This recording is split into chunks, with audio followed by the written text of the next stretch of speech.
Welcome back to the channel. This is Trinity Storm and you are watching 6th part of What If Naruto Became Dual Half-Breed. If you enjoyed this video, please like, share and subscribe to the channel. Now wasting no more time, let's start the story. Naruto hadn't felt this good in a long time. The last time he felt this way was when he ran into her while searching for Beliar's skull with Yugito. It was something neither of them had suspected or considered. He was left beaten after their fight and would have died that night if he hadn't transformed and bound that woman to him.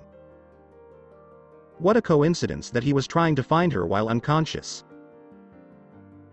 While he had no idea how he was able to leave his body while he was unconscious, he suspected it had something to do with his sealed-off dark side and his soul possession technique. It was mostly useless to him because it could control targets much weaker than him, but he was able to split a piece of his soul and use it to possess someone. But it never occurred to him that he could travel this far without permanently losing a piece of his soul. Shaking his head, he continued on his way because he knew she hadn't left the cave he had placed her in because she had a good supply of food.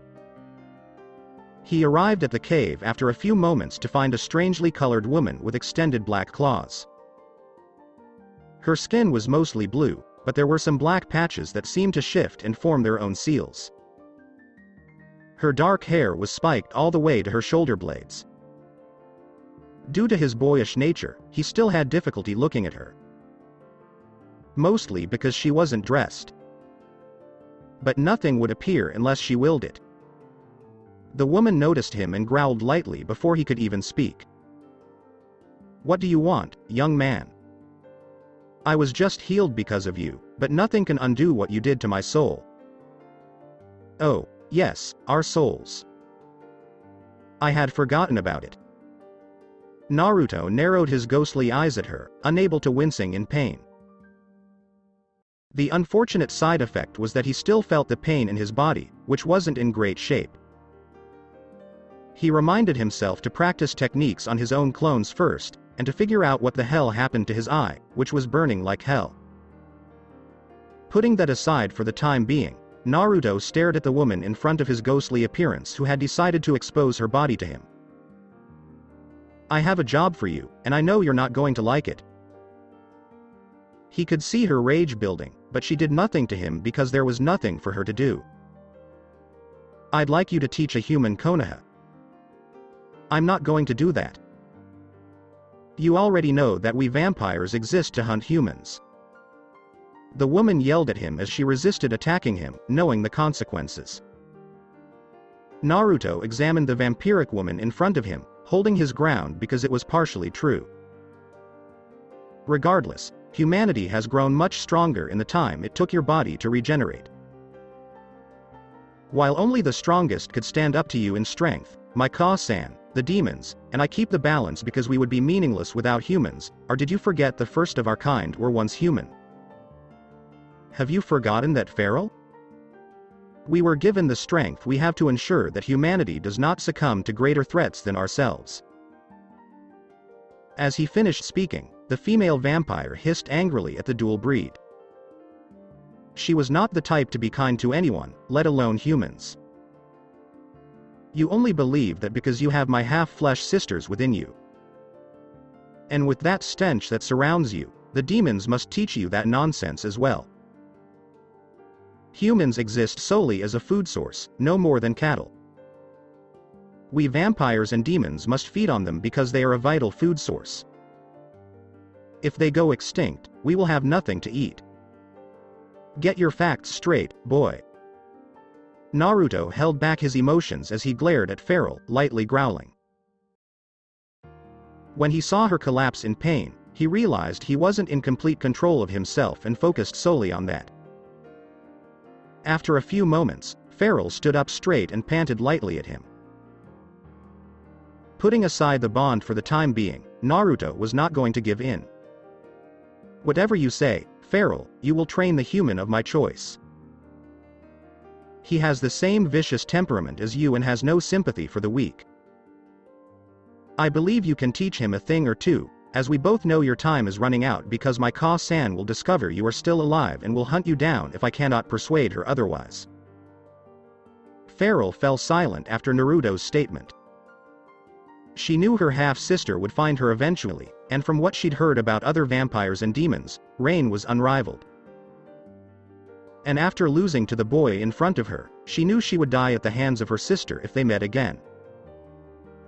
How do I know you'll keep her from attacking me when I'm inside the village walls? Naruto sighed lightly and shook his head, wishing that night had never happened. Because we both know what will happen if I don't. I'd rather not have that happen, so I'll do everything in my power to keep her from attacking you, even if it means transforming to give you more time to flee. Farrell stood up, nodding lightly, as she could tell it was getting close to nightfall. Okay, then, boy, I'll train this human. But, in exchange, I'd like a safe place to sleep that is better suited for inhabitants without being bothered, a sealed-off area to train that the dhampir cannot enter, and a victim to feed on once a week because the hunting here is mediocre at best. Finally, I'd like to know the name of the rodent I'll be training. He could only nod in response to her request because it was something he was already planning. It will be completed because it is only morning here. It should be nightfall by the time you reach the forest, so keep an eye out for my presence as I will be at the grounds that only Dosu, you, and I have access to. If that's all, my body is calling out to me. Naruto's ghostly body vanished as it returned to his body after seeing Farrell nod. When it was gone, the vampire let out a light growl before slamming her hand into the cave wall, leaving a perfect hole in it. She had no choice as the boy could do far worse to her than he had just done to her, so she slowly walked out of the cave, only to see a few turned looking around for a feed. A small smile appeared on her lips as she realized she'd have a chance to vent her rage before heading out. Naruto slowly opened his eyelids, finding it difficult to breathe due to something hard laying on his chest and stomach. He was taken aback by this because it had never happened before, as well as the fact that he could only see out of one eye and had a blob of white on his chest and a blob of yellow on his stomach. His slight shock faded as he was stunned to see the heads of a sleeping Gobi and Yugito after the blurriness from his only seeable eye faded. While it was unusual for either of them to do something like this, it was a miracle that they were only inches apart from touching heads. He was also concerned that if they all awoke at the same time, he would be caught in the middle of it. As if in response to his fear, the two females emerged from his torso. They would have noticed each other if it hadn't been for their grogginess from waking up, but the blonde didn't seem to notice. Gobi, on the other hand, didn't say anything, as if there was an unspoken truce between the two as they turned to Naruto. As they did so, he became aware of everyone else in the room. He winced mentally as he saw both Kyuubi and Rayne and realized that sneaking Farrell in would require a miracle to go unnoticed by both of them. Not only that, but the expressions on Itachi's and Nibi's faces told him one thing. They were both angry at him and extremely concerned. Okay, I know you're all mad at my new technique, but what the hell is up with this? And why are bandages covering my eye? The volume of his voice made everyone cringe. No one seemed to want to say anything, and no one was going to say anything until he realized what had happened on his own. Gobi sighed softly before pulling at the bandages from his right eye, knowing Naruto better than to figure out what was wrong without his help. Do you remember your fight with the grass boy, Koishi? She sighed softly as Yugito continued for her, seeing him begin to remember it. You took something from him when you suspected he was attempting suicide. Do you recall what it was? Naruto's face was almost the same color as his ghostly body as blood drained from it. As the bandage was removed, his body ached as his vision began to zoom in and out quickly, and time seemed to slow down as he absorbed all the information that it saw. Not only that, but he could hear people in the distance. To make matters worse, the burning sensation intensified with each second it zoomed in and out. Gritting his teeth, he knew he needed to turn off the energy flowing to his eye in order to stop it, but he couldn't. As soon as he yelled in pain, he felt someone grab his shoulders and another grab his hand. The pain coursing through his body was becoming too much for him to bear as he noticed darkness encroaching on his vision. His head began to throb, as if it wanted to explode because the pressure being applied to it was too much for it to bear. To alleviate the pain, he began focusing all of his attention on the two people attempting to assist him. After a few moments, the pain subsided as the eye returned to normal vision. He took a few deep breaths to calm himself down and looked forward to see Gobi removing her hands from his shoulders as Yugito took her hand away from his. He rubbed his right temple, putting the strangeness of their actions out of his mind for the time being. What was that in the name of the fucked up gods? That hurt more than Itachi's Tsukiyomi on a bad day. Itachi ignored the glares directed at him by all the females in the room because he was used to them. He sighed lightly as he leaned back against the wall, looking at Naruto's now crimson eye. Beliar's right eye was connecting to your nervous system and adjusting to your body. I put you in genjutsu sleep in the hopes that it would do it while you were sleeping and thus be less painful, but apparently it requires an open and active mind for it to work. Naruto looked down as what he thought was confirmed by Itachi's words. He had taken Beliar's eye from Daisuke, believing he had injured himself, which was correct. He looked over to the mirror and nodded, sighing lightly to himself as he changed his true eye to Kyuubi's crimson to match his new one. It was close enough that most people wouldn't look twice. He shook his head lightly as they all hovered over him, except for Yanbi, who was still nervous, but only because she was in a new place. Sorry for worrying you all. But there must be another reason for all of you to be here. Rayne nodded lightly, her gaze fixed on Gobi and Kyuubi. There is, indeed. As you already knew, I would be assisting with the invasion to ensure its success as a result of Orochimaru developing a jutsu that renders the sun's rays useless in a certain range. As it turns out, the range is much shorter than he expected, so I'll be limited to looking after the council members with him, Jiraiya and Tsunade. As a result, in order to ensure the invasion's success, I summoned Gobi and Kyuubi, both of whom were eager to assist. The only reason Nibi and Yanbi are coming is because they have no one to defend them at home. Nibi hissed lightly at the end, but she knew better than to argue that she could no longer fight on her own. She had almost completely lost her fighting ability after recovering from the injuries inflicted by Naruto's dark side. They had tried everything to get her to fight again, but she had lost too much of her soul. When she finally realized she couldn't, she calmed down and became much calmer than usual. Sighing to herself and lightly rubbing her stomach, she turned to Itachi before sighing to Yanbi. She didn't like it because the two were getting close, but after hearing her ex-vessel and her only friend agree to what they did last night, she had to give her a chance. Naruto nodded, knowing that there had to be some kind of jutsu that could allow Rayne to walk in the daylight without getting hurt because the invasion was during the day. He was about to get up, slowly stretching himself, when the Inu and the cat Hanyu pushed him back on the bed, glaring daggers at him. I have errands to run. Ah. As two very angry females with abnormal strength brought two elbows to his stomach, air rushed out of his lungs. While it wasn't strong enough to hurt him for long, their point was made. He looked at the two as he caught his breath. What was the point of that? He was starting to wonder if questioning their hitting him was a good thing as their rage grew and everyone began backing away from the three of them. Gobi, being the angrier of the two, spoke first. What was the point of that? What on earth were you thinking? Trying such a technique without first testing it is insane, you stupid shit. If it hadn't worked, you could have been killed. Do you even consider what would happen if it failed? Not only that, but you tried out just 2 months after recovering from fatal wounds in a fight you won't tell us about.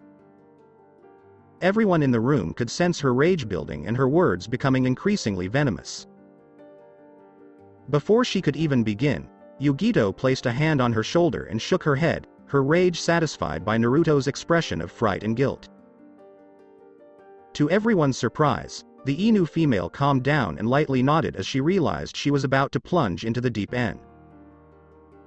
She spoke after taking a deep breath and returning to Naruto with a serious but much calmer glare. "Tell us what you were thinking when you did that yesterday." He looked both Gobi and Yugito in the eyes before answering, sighing lightly and wishing Rayne wasn't here because he knew she'd be pissed at what he said. "When I was still recovering, I came across a book on vampiric techniques and decided to read it. While I knew I shouldn't because it was in the forbidden section of the library, I couldn't help but wonder what was in there." He winced at the intense pressure he felt from his mother figure as she heard this and knew it was only going to get worse as he went on. "While the majority of them were useless to me, there were a few that piqued my interest and seemed to match my abilities. This was one of the few with no name and was listed as unusable because only one vampire could ever use it. Apparently, her name was Feral. She had the ability to instantly negate any damage done to her and continue fighting as hard as before. Not only that, but it was once documented that she survived being thrown off a building into broad daylight with a knife wound in her heart, which would instantly kill any vampire. The only drawback was that it required a significant amount of vampire Ryoku, which she didn't have to worry about because she had plenty. Many attempts to replicate it have failed over the last 3 centuries, and the user has died as a result. But I learned something. It said it was a family-only technique, and after doing some research, I discovered that Ka-san and Feral were related, which meant I could use it, and it worked quite well, as I'm still alive." Naruto finished with his gaze locked on Rayne's. The aforementioned dhampir was both proud and enraged at her adopted son. Part of her wanted to strangle him for looking into her section in a book she co-wrote with a few vampiric scholars, while another was pleased that he went so far to learn something that no one else knew about except her. She spoke sternly, her emotions under control. "Didn't I warn you to stay away from there? Other than that one, there are far worse books in there." "And how did you get it open?" "I sealed it so that no one else could open it." Naruto smirked lightly before shaking his head at his red-haired mother. "It's really that simple. Because it's a blood seal, the seal you put on it is simple. The only way to open it is to drop blood from the user or someone with similar DNA. Not only that, but the white-haired pervert taught me a lot about seals, so I know more about seals in our house than anyone else. I apologize for going in there, but I was looking for something that would help me understand what had happened to me that day because the rest of the library was useless to me." He cursed lightly, aware that he had said more than he should have as everyone looked at him suspiciously. Itachi spoke because he was the first to put it together. "So you were looking through the Forbidden Library for information on a technique used on you by a vampire. If that's true, it means there's another S-rank vampire out there that no one knows about." As his analytical mind began to churn, his gaze was drawn to Rayne. "Rayne, could it be that she had a daughter who was looking for you for vengeance?" Rayne shrugged, admitting that she didn't know the answer to that question. "I'm not sure. Yes, it's possible, but I don't see her acting like a slacker and simply doing some guy 300 years ago. I know my half-sisters had standards, and they were pretty high when it came to men, considering Ephemera and Severin were once a couple. Revenge would be a likely angle, but I doubt it because she would have known Naruto and I were related. They were most likely fighting over the same thing, and Naruto killed her after transforming into his dual stage." Everyone nodded lightly and let the subject drop, despite the fact that Gobi and Yugito were still irritated. Naruto tried a similar technique. Naruto mentally sighed in relief that no one was questioning him about why he hadn't told anyone sooner, and that they were mistaking Feral's daughter for Feral herself. When he realized there was nothing else holding him back, Naruto stood up and quickly put on his blades, catching everyone off guard. "I'm sorry, but as I mentioned earlier, I have a few things I need to do today, so if you don't mind, I'll see you all later." He was gone in an instant, without waiting for anyone to respond, leaving the door open. Yugito growled lightly and was about to follow when Gobi placed her hand on her shoulder, causing everyone except Nibi to look at them strangely because this was clearly not normal. When Gobi spoke, Yugito tilted her head up at the female Inu. Koichi is still young, and he happens to be a headstrong male. We cannot make him sit still, especially since he believes he has a job to do. Gobi motioned her head forward as she saw Yugito understand and nod her head as she calmed down.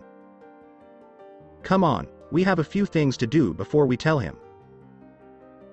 Yugito followed Gobi out of the room with another nod, leaving the others, including a sulking Nibi, perplexed. Itachi, Kyuubi, Rayne, and Yanbi were about to follow the two to figure out what was going on when the latter three noticed the sulking demon. When the other two saw this, they all left, leaving Itachi alone in the room with the two-tailed cat.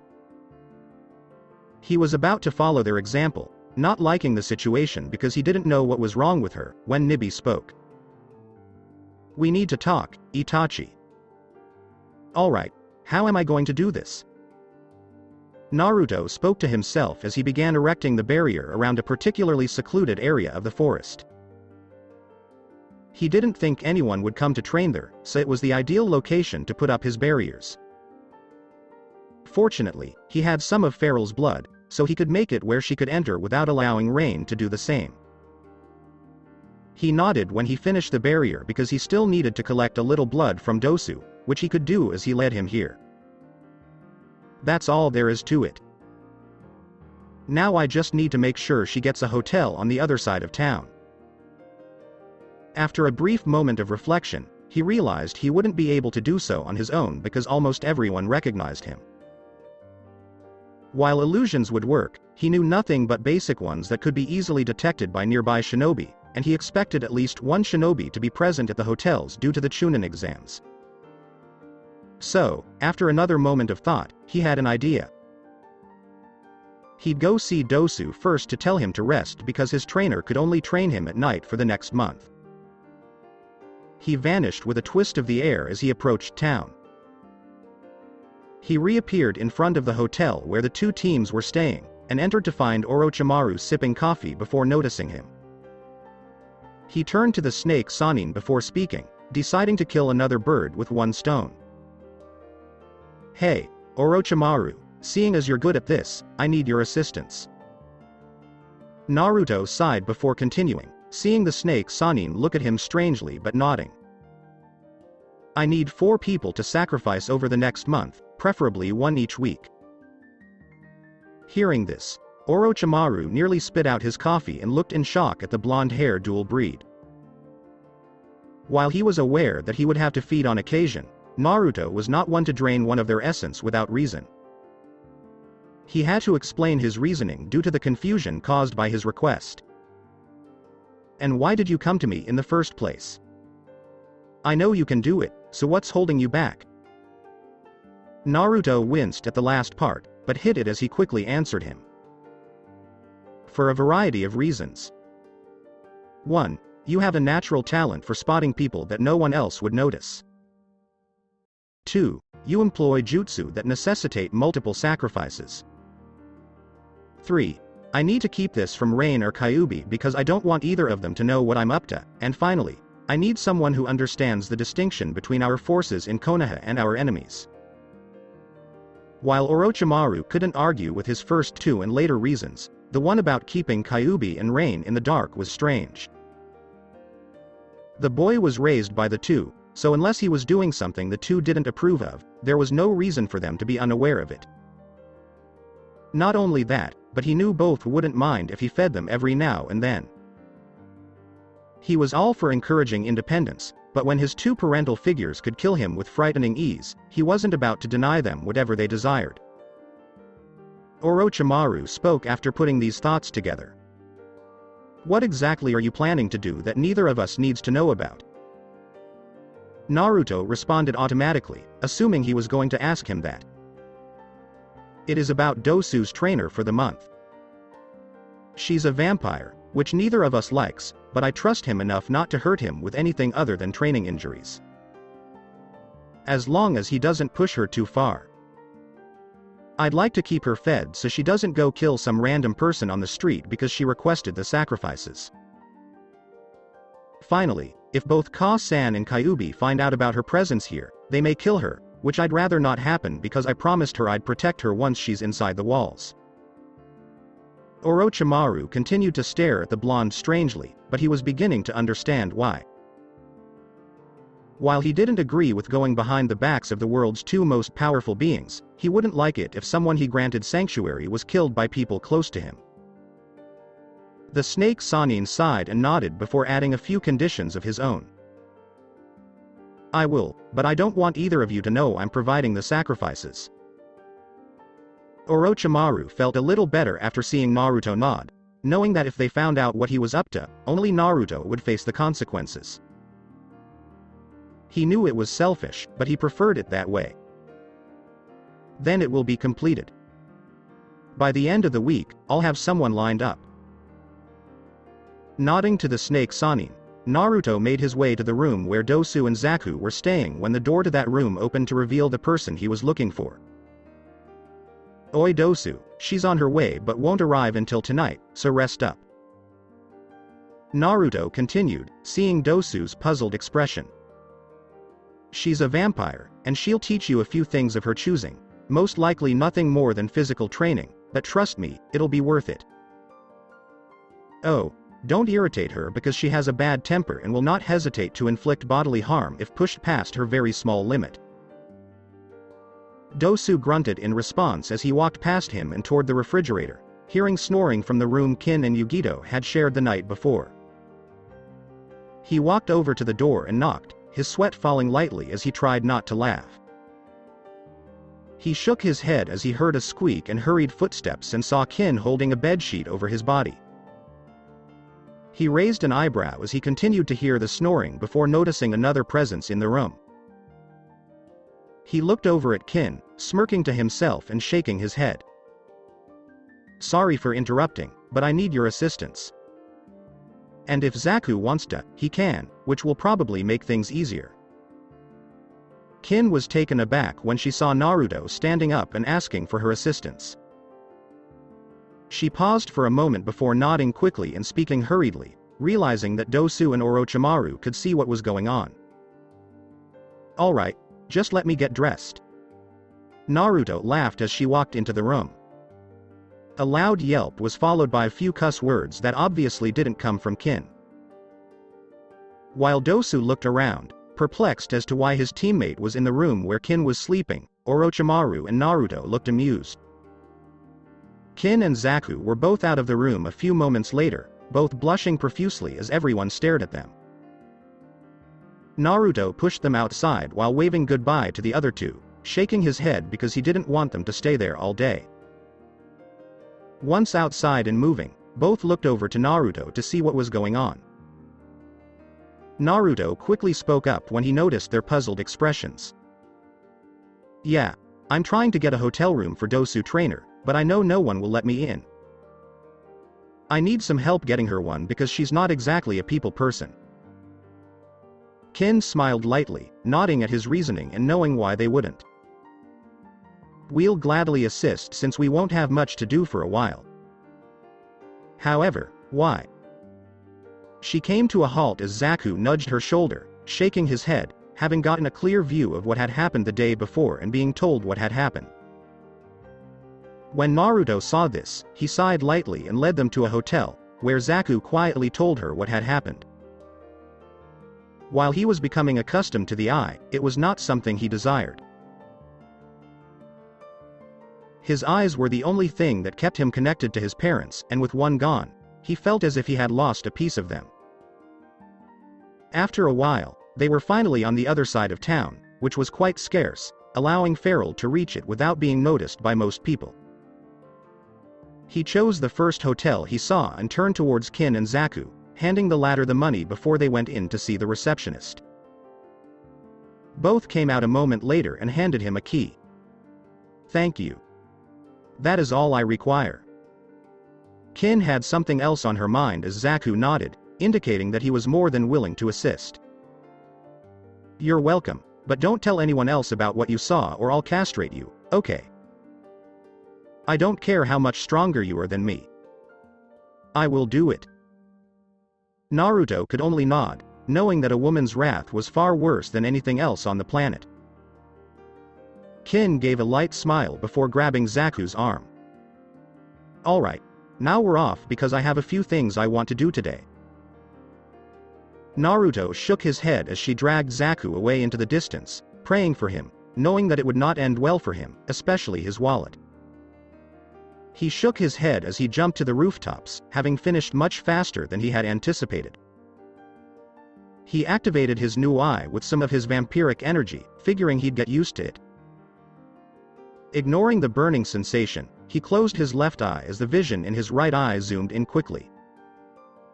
Looking around, he smirked as he noticed someone he needed to speak with nearby. He vanished in a flash, reappearing in a clearing just as a raven-haired boy walked into it. Sasuke was returning to his usual training grounds because his new sensei was a complete joke and he knew he could advance himself more under his own guidance than under his sensei's. But, to his surprise, Naruto appeared in front of him in a flash of light, his arms crossed passively. He recoiled in surprise before drawing a kunai at the blonde-haired boy. Even though he knew he was no match for him, he'd rather die fighting than quietly. What exactly do you want? Naruto stoically looked at the raven-haired Avenger as he pulled a scroll from his pouch. I was going to give it to you, but first I'd like to know why you killed that girl without even thinking about it. His question caught the Uchiha off guard. His eyes narrowed, but knowing the situation, he decided that answering was the best thing to do at the time. She was a shinobi, she was aware of the danger in our lives, and she willingly faced me. While I had no intention of killing her, it happened. Why should you care when neither of her teammates did? Naruto's response was emotionless. He was slightly relieved that what he said was true, but it was best not to show it because he was certain Sasuke was beginning to figure out what was going on. Because my opponent couldn't at the time, I do. When your fight was going on, his mind was clouded, so he didn't think twice about it. But consider this. Would you be angry if he had fought Sakura and killed her? Naruto nodded lightly as he continued, seeing the look in his eye. Exactly. He could be plotting his vengeance against you, and I cannot have that. I came here to teach you some jutsu to help you defend yourself against him if he decides to exact his revenge. With a hazy understanding of what was going on, Sasuke nodded and slowly pocketed his kunai, knowing he didn't mean him any harm. He caught the scroll Naruto threw at him, but he never took his gaze away from the blonde. Why are you assisting me? What do you stand to gain from it? As he answered, Naruto shrugged his shoulders and gave Sasuke a blank stare. Your queries will be addressed during the Chunin exams. But if that day comes, please stay out of my way. I have a few lessons for this village because of what it has done. Naruto vanished in a flash of black and red light before Sasuke could even question it. Sasuke shook his head as he opened the scroll that was given to him, making sure he was gone. He smirked as he examined the jutsu and training equipment contained within it. He'd definitely get stronger on his own rather than with his bad sensei. Naruto was irritated that he had been summoned when there was no immediate danger. When he saw who summoned him, his rage quickly subsided as he noticed Hinata and a few of the branch house's higher-ups, including Neji, who was looking much worse than the last time he saw him. Naruto was about to speak, having figured out what was going on, when Hinata beat him to it. Naruto, I apologize for summoning you so quickly without warning, but we didn't have much time. My father had planned to execute Neji with the seal tonight, so we had to get him out of there. Naruto looked at the elders as he activated his aura vision, realizing what was going on. He turned to the four of them, focusing his attention on the two elders as he looked over Neji, seeing that no one was close to figuring out where they were.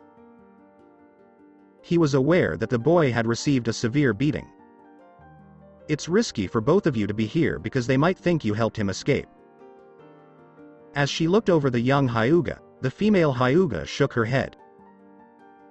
I know, but I can't let him suffer any longer. He is and has always been our hope for the Branch family to bring the two houses together. But after what they've done, I want nothing more than vengeance. Damn, they've got us surrounded. When Naruto saw this, his blade sprang to life. He counted 10 main house members as well as Hiyashi himself. Knowing that the seal could only kill Hinata, he would have to go all out to stop them because she wouldn't be much help against well-trained main branch Hyugas. Hinata, after I open a hole for you to escape, I want you to take them to the camp and drop them off so their seals can be removed. You can return because no one will be able to identify you as one of the conspirators. This caught all 4 Hyuga off guard. Nobody believed him, not even the Hiraishin, who had just witnessed him survive against 10 of the best Hyugas and Hiyashi. Hinata, the most vocal of them, expresses her concern. There is no such thing. You're not going to make it. I doubt even the Yondaime could take them all down without taking significant damage. As he remembered Naruto's statement in the forest, Neji's eyes widened slightly. He shook his head, a slight smirk crossing his face as he realized the blonde was lying. Hinata-sama does not tell lies. You'll be able to return after tonight. He claimed to be stronger than the Yondaime in the forest, and I believed him, so let's go when he says so. Hearing Neji say this, combined with Naruto's unwavering determination, the 3 caved in, even though they were shocked to the core. When Naruto noticed this, he brought his left blade to his right palm and cut all the way down to his elbow, just as the 11 Hyuga arrived. When he saw Hiyashi among them, he smirked, knowing how much he would enjoy this, and swung his right arm forward. A vortex of blood encircled his arm before shooting in front of him, knocking everyone back. Go now. They didn't need to be reminded more than once. They dashed through the cleared path before the Hyugas could even stand up. When the 2 of them stood up, their heads rolled off their shoulders as Naruto stood between them, his blades extended. You will not pursue them. Your fight will be with me. Hiyashi's pupils constricted. This was all very well planned, and he had a sneaking suspicion that something bigger was going on. Under normal circumstances, he would have dispatched a few to track down the blood traders, but he knew that would put them at a significant disadvantage because the demon was aware of the Yondaime's jutsu. While he admired the jutsu, he knew that with a few kadens, they could defeat it. However, doing so would make him and his second-in-command targets. However, defeating the demon was well worth the sacrifice of a few of his clan members. Take him out so we can continue the chase. He jumped to the side as his second-in-command Goda took the opposite side, knowing what Hiyashi was thinking. He wasn't alone, as the rest of the team formed a formation as if they were going through drills on how to defend against the Hiraishin. Naruto's eyes narrowed as he realized what was going on, and a smirk crossed his face. He brought his arm forward and used another concentrated bloodstorm to scatter them, using the last of his cut. He quickly regretted doing so. He became far more tired than he anticipated. Damn it. That was a terrible idea. I can't do it again unless I feed. As he rolled out of the way of a few kunais and shuriken aimed at killing in one strike, his focus shifted. He sliced the Hyuga's hand behind him before snapping his blade back and slamming his forearm into the man's chest before snapping it back into place. He vanished with a rustle of leaves and reappeared in front of Goda, slamming him into the tree before sinking his fangs into his neck and drinking as much blood as he could.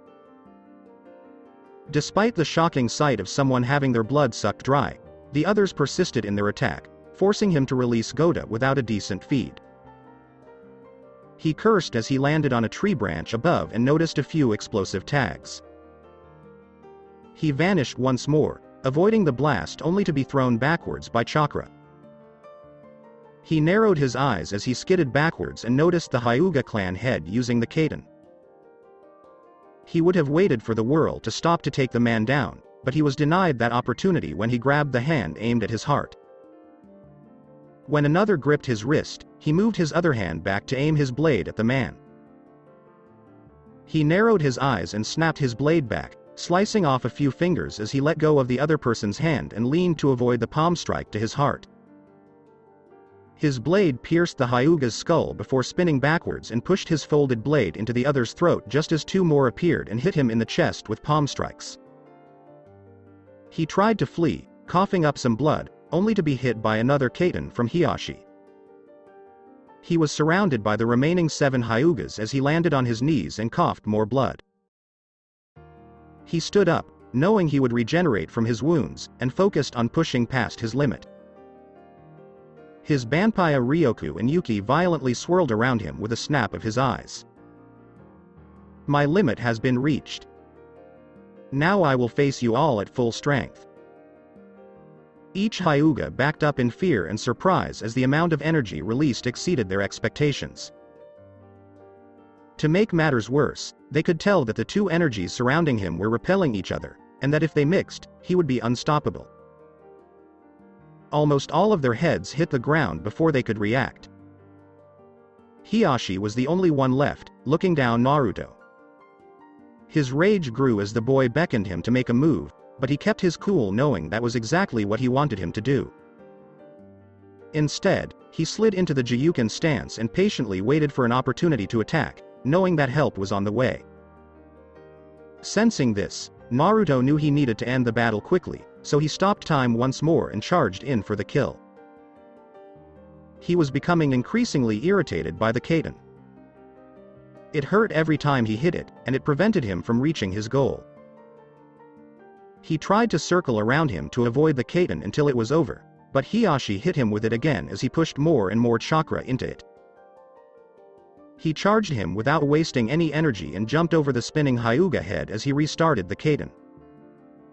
As he slammed his Yuki into the spinning whirl, a green ball formed in his hand. He was rocketed into the tree by an explosion as dust debris surrounded the area. He activated his aura vision to locate Hiyashi as he pulled himself off, only to see him on him. His eyes widened in surprise as he was about to stop time when the Hyuga's chest was pierced by a clawed hand. The Hyuga leader's eyes widened as he looked behind him to see an unusually colored woman with blank eyes staring at him before ripping his heart out and biting into it as his body sagged and fell to the floor. Naruto looked surprised to see Feral there, knowing that Rayne would be arriving soon, before recalling that she was at the camp discussing the invasion with the 3 Sannin. He smiled as he exhaled a sigh of relief and looked at the female vampire. Many thanks for the rescue. Feral didn't respond right away because she had just finished feeding on the man's heart. After she finished, she snarled at the blonde dual breed. Why didn't you change? You could have easily removed them. Naruto sighed, shaking his head lightly, knowing she wouldn't understand. I don't want the entire village to panic thinking Kyuubi has returned or another demon is attacking the village. That would put all of my teammates and friends in danger, and I couldn't live with myself if something bad happened to them. She looked at him with puzzled eyes before shaking her head and stomping on the heart. I'll never understand you, boy. For either of us, thinking about ourselves should be the most important thing. I'd rather not die as a result of you. If you don't want to endanger your friends, we should leave now. Naruto nodded as he sensed them as well, and both vanished as a swarm of shinobi descended on the area after sensing Naruto's output. Rayne and Gobi breathed a sigh of relief as they emerged from the long tunnel and into the night sky. Damn. Time moves fast in there. Or it's the length of the tunnel. I mean, who builds a tunnel 40 miles long? And then you can't get out in your demonic form. Gobi continued walking forward, shrugging indifference. Prevents them from taking me when they were on their way. Rayne couldn't help but think it made sense, nodding her head in agreement. She took out her headset and turned it on after a few moments of walking, ignoring the static on the other end. Itachi, Nibi, how are you doing?" After a few moments of walking, Rayne came to a halt and waited for someone to call back, causing Gobi to come to a halt as well, though she was much more irritated. After a few minutes, Itachi's voice could be heard on the other end. "I'm here, but you need better sources. I have Yanbi in my arms, who has apparently been free from her vessel for a long time, and I also planted the information that Naruto is no longer Kyuubi's vessel, as you requested, though he won't be able to speak for a while." Rayne, intrigued by the reason for the question, inquired. "Can you explain why?" "He insulted my sexual preference, so I used Tsukiyomi on him and fulfilled his worst nightmare." A sweat drop formed on her forehead as she tried and failed miserably to keep it in. She responded with a sigh and a shake of her head. "As long as you don't break his mind right now, you can do it later. We need to get Naruto off the list so they don't come after him." "Can't promise anything," Itachi said with his usual disdain. Rayne sighed, mumbling something about Uchihas and their disobedient ways.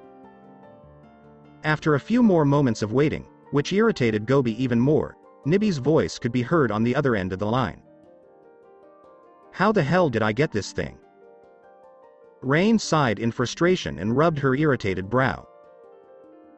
"Because Naruto destroys everything he's ever been given in some way, so I just stopped giving them to him because I don't want to keep going out to buy more." Nibi panted a little as if she was recovering from something after a long pause, though both could swear they heard laughing from the other end. Probably from laughing her $1 off. "I just got the Ichibi container, and I'm on my way to get Naruto right now." Rayne nodded in agreement as she turned off her headset, unaware that something had piqued Nibi's interest. Rayne looked over at Gobi, who was staring at the night sky, shaking her head from the bad vibes she was picking up. She would have continued, but Gobi spoke up first. "Please tell me Naruto isn't out tonight, Rayne." Rayne looked at her, confused, until she looked up at the night sky and noticed there was no moon. Rayne's already pale skin loses color as her eyes widen in surprise. "Oh my god." Gobi's eyes widened as she rushed towards Rayne at breakneck speed, lifting her up by her shirt. "You let him out tonight of all nights," Rayne said, knowing that shit was about to hit the fan as Gobi's eyes turned red. "You let him out knowing what he becomes tonight. It took all my power just to hold him back when he transformed during our year of training." If it was possible, Rayne appeared to be drained of all color as she heard this. "We're on our way to Suna. I just hope it's not too late. It's getting dark there." Gobi clenched her teeth but let go of Rayne, who took off towards Suna, Gobi close behind. Nibi bolted from Suna's gates, closely followed by Deidara. As soon as she arrived, she focused her attention on Naruto after noticing his transformation. "Oh no, the Mutt's demon blood has vanished." Deidara rushed over to her after hearing her comment and not being too far behind her. "What does that imply?" Nibi approached him and stared him down before returning her attention to Naruto. "This means that instead of being a dual half-breed, he is a full-fledged vampire for tonight." Deidara blinked a few times, allowing the information to sink in before widening in shock, but quickly shook it off, intending to tell Conan about it. That is, if he survives tonight and his current luck does not point in that direction. "I can do anything." "Yeah. Don't get your blood sucked dry," Nibi joked, making Deidara look at her with a tick mark on his left temple. Before he could respond, Naruto spoke to Sasori in a voice that radiated pure evil. "Let's see what you're capable of, puppet." As he was suddenly surrounded by thousands of puppets, Naruto watched with interest. As they all came after him at once, his eyes were filled with amusement. All of the puppets that had surrounded him were ripped to shreds in the blink of an eye.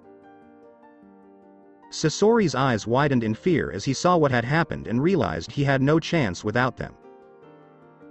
He turned around to run, not caring if Deidara was with him or not, because his life was more important. But as soon as he turned around, he saw Naruto staring at him with amusement in his lifeless gold pupils. "I'm on my way somewhere." Even if his mechanical face couldn't show it, Sasori was shocked and surprised by this turn of events.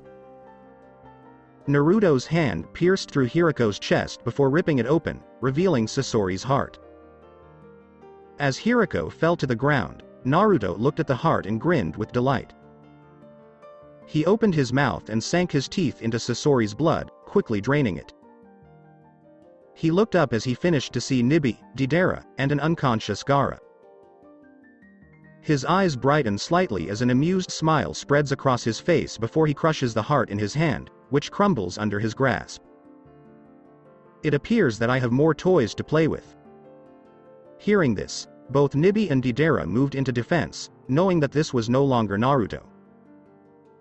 Naruto was walking through his mind's sewer. But there was something off about it. "This is strange. Normally, my mind is just a dark maze. Why would it turn into a sewer?" He pushed that thought aside for the time being and continued exploring the sewer. It was strange, it was exactly like the maze he was used to, only filled with water he preferred not to step in. Ignoring the water, he looked around and decided to go to Kyuubi's old cage because he was going nowhere else.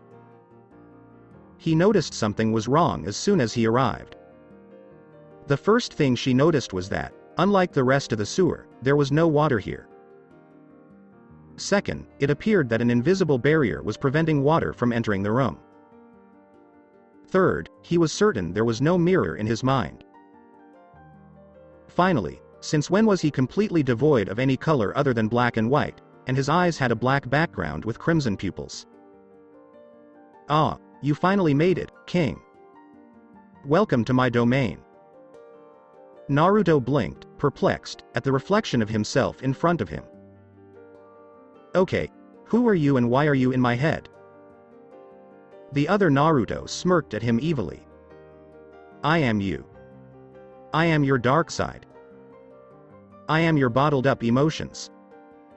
I am your envy, gluttony, wrath, pride, lust, greed, and sloth."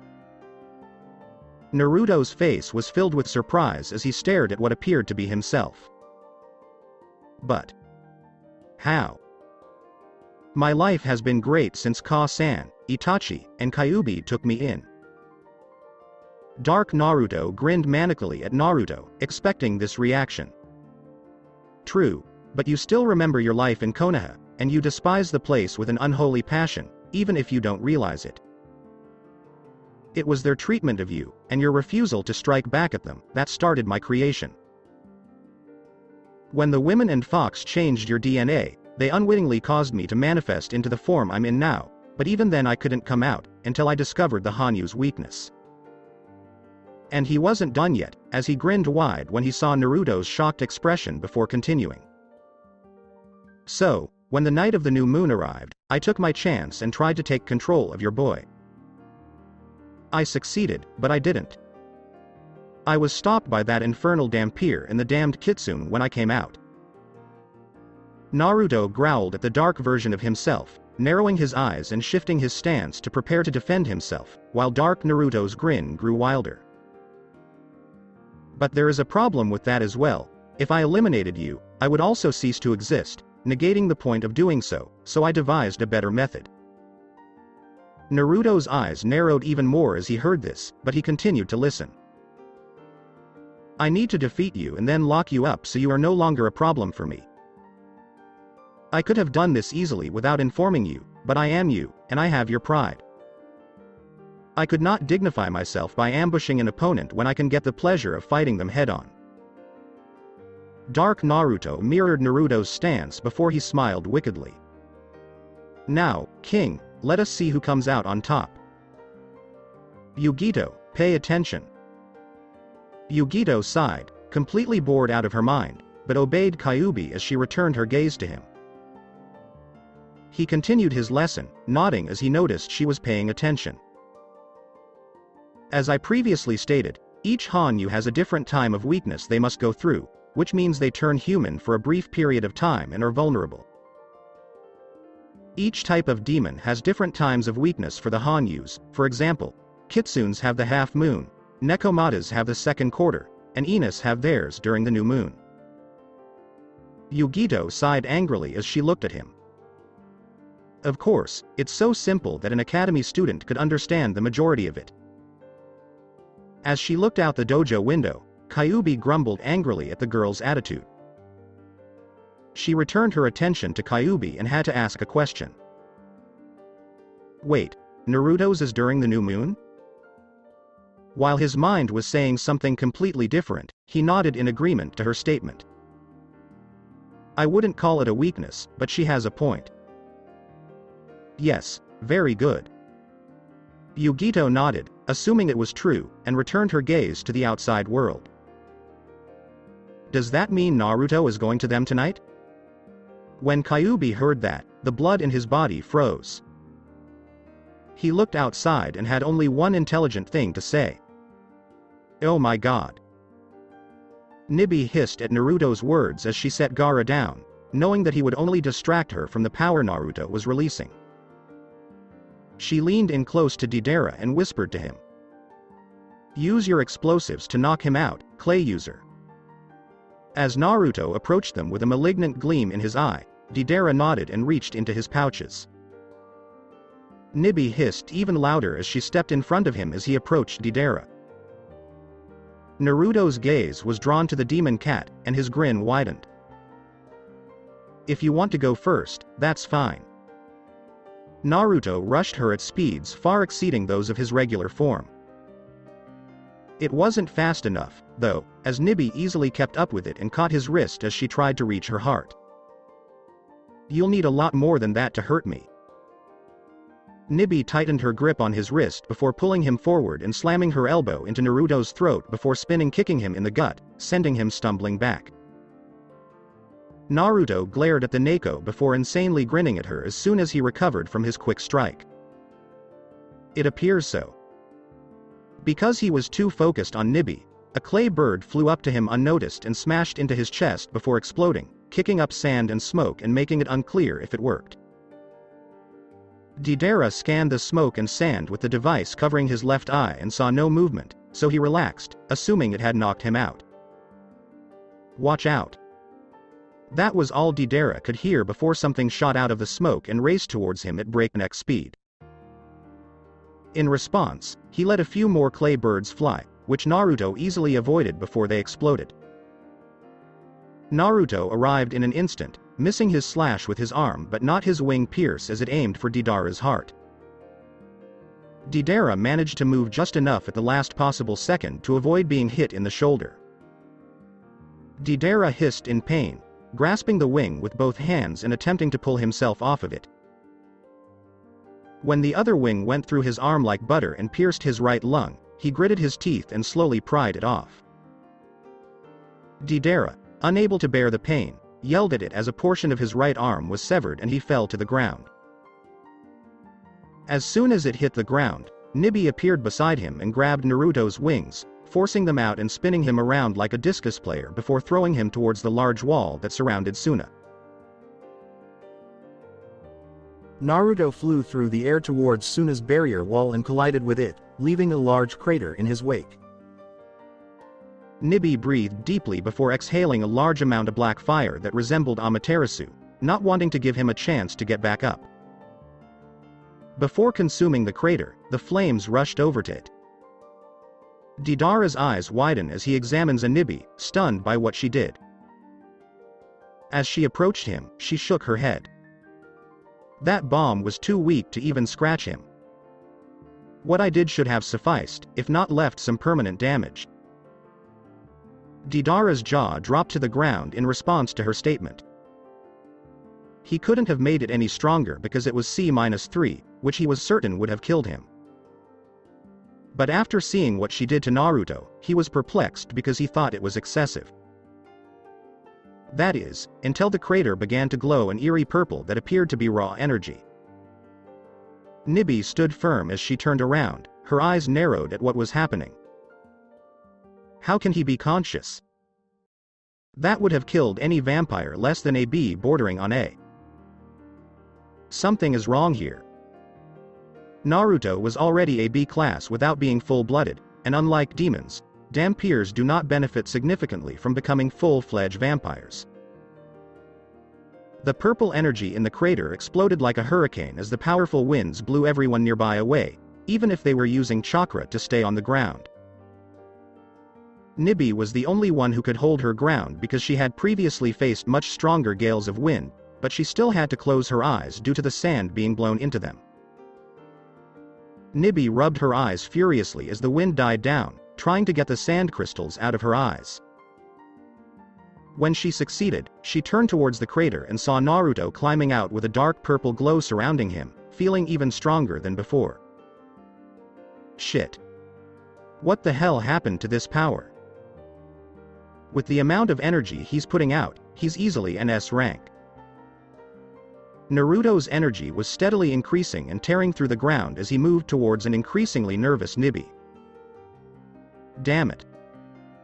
What kind of power does he wield? To keep up with this, I need to transform. Nibi shifted her stance to all fours as her demonic features began to emerge. Her size increased as her Yuki flared around her in a show of power, hoping to make the vampiric Naruto back down. Instead, it had the opposite effect, increasing Naruto's grin and making him more vicious. I'm going to play now. As she began her transformation, she hissed angrily at him. Deidara stood on the sidelines, next to the unconscious Gaara, stunned by what was going on. He started cursing his luck because he knew something that everyone else was slowly figuring out. This isn't going to end well. Yeah, Deidara muttered to himself, oblivious to the blonde-haired girl sneaking up behind him, trying to find her brother. And don't even think about it, girl and puppet boy.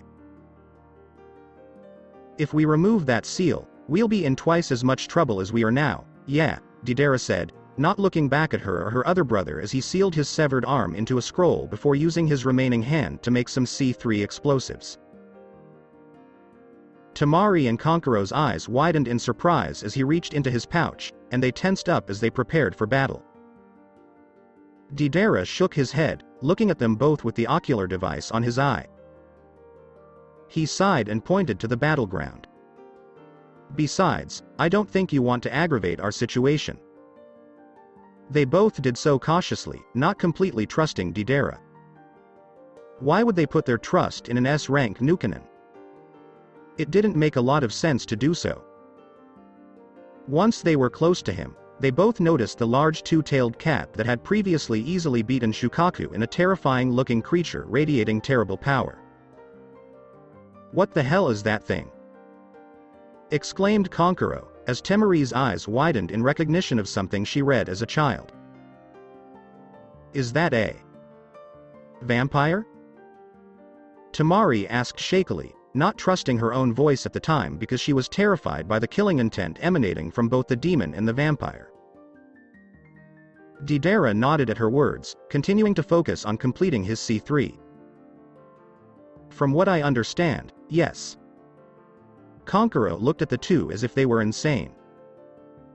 And his mental statement was only partially correct. There are no vampires. That thing must be a demon. As he finished, someone else made their presence known by speaking up, frightening all three of them as they turned around in the direction of the voice. No, that's a vampire. They're real people like you and me, and the majority of them are confined to one area due to the vampire overlord, who happens to be a dhampir, or a half-breed. Sabaku Bufu, the Yondaime Kazekage, surprised everyone. He cast a glance at Deidara before turning to face Gaara. If I had to guess, you'd be from Akatsuki but one of the spies in it, and if I'm not mistaken, those two were supposed to be taking Gaara out of here. Deidara nodded, reasoning that Conan had passed the information on to Jiraiya, who then passed it on to Rayne's group and the Kazekage. Temari and Konkuro were both taken aback by their father's words. Konkuro was the first to speak up after letting the information sink in. Wait a minute, you knew this was coming. Bufu shook his head at the impending battle. Of course, not this, but I knew they were coming for Gaara. Temari's eyes narrowed as she glared at her father, anger written across her face. So you were just going to get rid of Gaara once and for all? He winced at her tone, but knew he deserved it for his treatment of Gaara, and Temari was the only person the redhead actually cared about. Temari's eyes narrowed even more as she whipped out her fan and was about to charge her father when he spoke again, hoping to avoid the same beating she gave Deidara. That doesn't mean that everything I've tried to do in the last year has been in vain. I've come to realize that it wasn't his fault that your mother died giving birth to him, but mine. Bufu sighed sadly before continuing his story, which surprised both of his children. It was I that gave the order to have the priest seal Shukaku into Gaara as he was still in Shizuke's womb. If I knew the procedure would have killed her in the process, I would have never done it. After Gaara was born, I used him as an outlet for my anger of her death. I failed him as a father, and I want him to have a better life. So when I heard they were trying to get him before Akatsuki, I was all for it. This is my way of atoning for his death. I know he'll never be seen as a human here, Bufu said, turning away from his children and looking at Deidara with a deadly calm face. If I knew, I would tell you, yeah, Deidara said with the same tone of voice. I arrived here following the transformation. The only thing I know is that he gets stronger over time. I'm trying to concentrate now, if you would shut up. The two siblings were taken aback by the outburst, but the Kazekage noticed his hand in his pouch and saw the clay in it.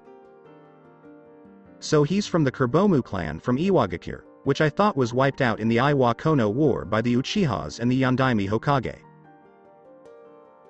As this was happening, Nibi charged at the vampiric Naruto and slashed down on the small vampire, but Naruto quickly flew out of the way and headed towards Nibi's head, which Nibi saw with agility beyond what her size should have been capable of, and jumped back to avoid the clawed hand as it attempted to pierce her skull. She took a deep breath and began to inflate a little before releasing a stream of black flames out of her mouth towards the vampire. Naruto tried to fly out of the way, but he wasn't fast enough as the flames engulfed him. He screamed in pain as the fire burned every inch of his skin while his rage increased. His blood began to bubble more furiously than ever before as all his excess blood began to push outside of him. Nibi waited patiently to see if it was enough to stop him when the black flames began to spiral around in a sphere, surprising everyone who saw it. The fire began to die out as if it was being put out, and what was left made everyone queasy. Naruto was flying with a few burns covering his body and wings, but what made it somewhat sickening to look at was that he was in the center of a miniature maelstrom of blood swirling viciously around him. As soon as they saw it, the blood stopped spiraling around him and dropped to the ground, splattering the sand with it.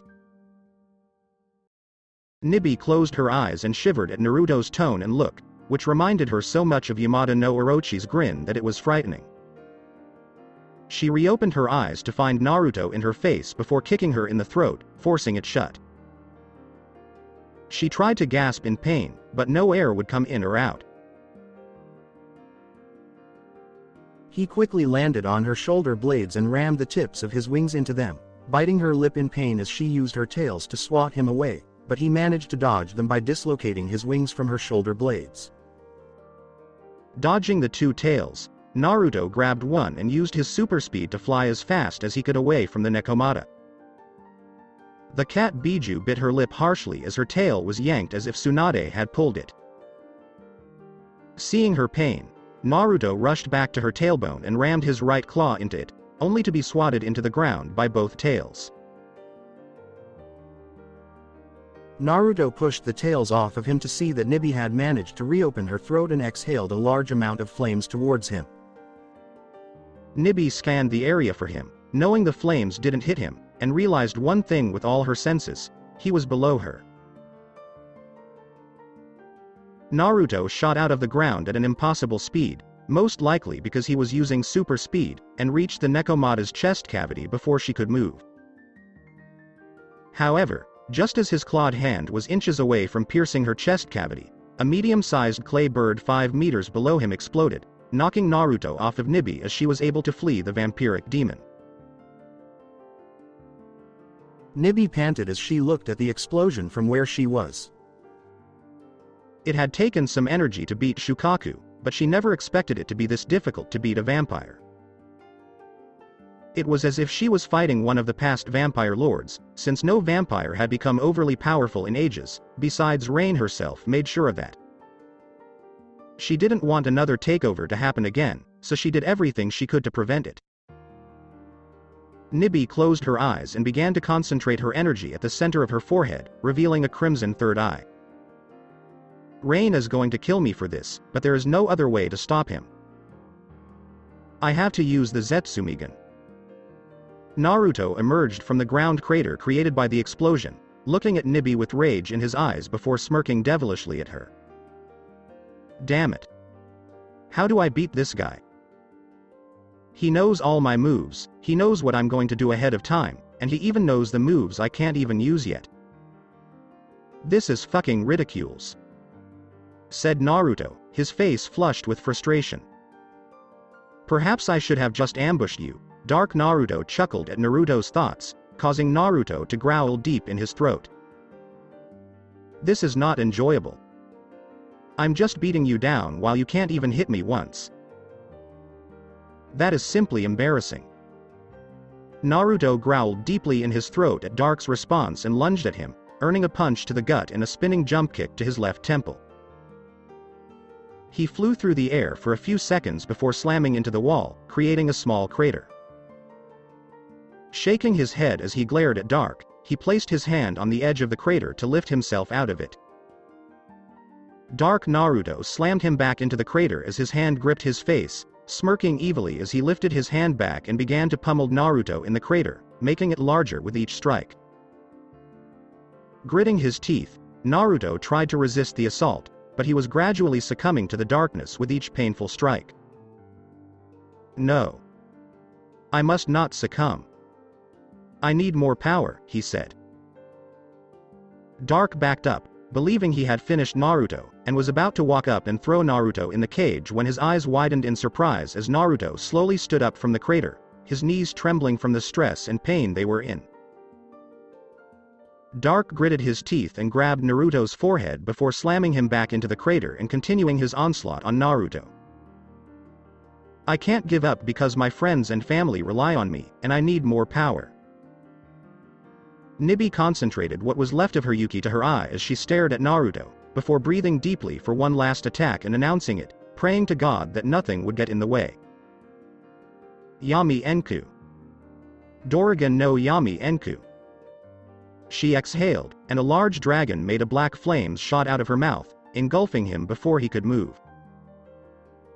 Nibi sighed sadly as she reverted to her regular form, staring at the burning black flames, indicating that Naruto's body had survived the initial attack, otherwise the flames would have mostly evaporated and there would be nothing left but ash. She sighed again, knowing she would be severely punished for killing Naruto, but it had to be done seeing the insanity in his eyes, and she hoped Rayne would agree. As she turned away from the flames, they erupted, spreading across the field, and in the center of them was one enraged S-ranked vampire glaring at Nibi with overwhelming rage in his eyes. That's not possible, even Kyuubi was hurt by that attack.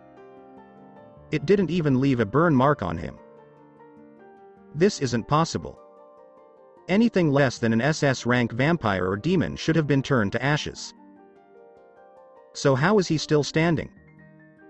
Nibi exclaimed as she spun around in shock, her eyes widening in fear. She was so taken aback that she didn't even notice him move. Naruto rushed up to her and grabbed her neck, Nibi's eyes widening as she struggled to get free as he lifted her off the ground. From the sidelines, the Kazekage rushed over to assist, while Deidara rushed his clay molding, both hoping to stop Naruto's terrifying power. I hope your blood is as feisty as you are, Naruto smirked gleefully at the terrified Nibi's face. Her eyes widened as she struggled to free herself from his grip as he opened his mouth, revealing his fangs. She struggled on, but it seemed futile as he bit into her collarbone, removing almost all of her Yuki. As he began to drain her blood, the Nekomata let out an ear-splitting scream that could be heard for 20 miles. Naruto could feel the darkness creeping up on him again as his eyelids began to flicker and close. Sorry everyone, I failed. I didn't have enough power to win. Another presence entered his mind as he was thinking this. Foolish mutt. Get the hell up and fight. Naruto's eyes widened as he heard Nibi's voice in his head. She's right. I have to fight back. Even if I die, he won't take over, he thought. As Dark threw another punch at Naruto, Naruto easily grabbed his fist, stunning Dark. An eerie light green aura began to surround him as he slowly lifted himself from the crumbling crater. The green aura increased rapidly around him as it destroyed enough of the crater to allow him to completely stand. Dark stumbled back from the blow and looked up at the glowing Naruto, who was looking at him with nothing but hope and determination, his eyes widening as Naruto spoke with an intensity few could ever match. I will win, Naruto said. I will not give up. I will not disappoint my friends and family. I will success. Dark's white face began to pale as he backed away from Naruto as the green aura around him exploded around him with an intensity that few living creatures could match. It's not possible. He's tapping into his full power, Dark said. Naruto extended his right arm out, and a ball of pure Yuki began to form in his palm. Dark turned back to see Kyuubi, Rayne, Itachi, Jiraiya, Nibi, Yugito, and Gobi holding him down.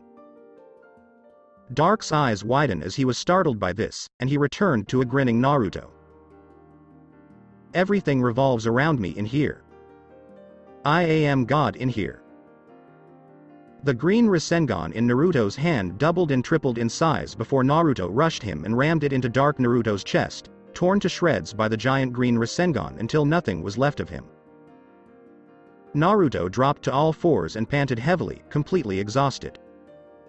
He looked up and smiled a little, thinking it was over when Dark Naruto's voice was heard all around the room, "You may have won this round, King. But I will return." Dark's laugh grew louder and louder with each passing second until it completely stopped, and Naruto sighed in relief. Well, it's over for now.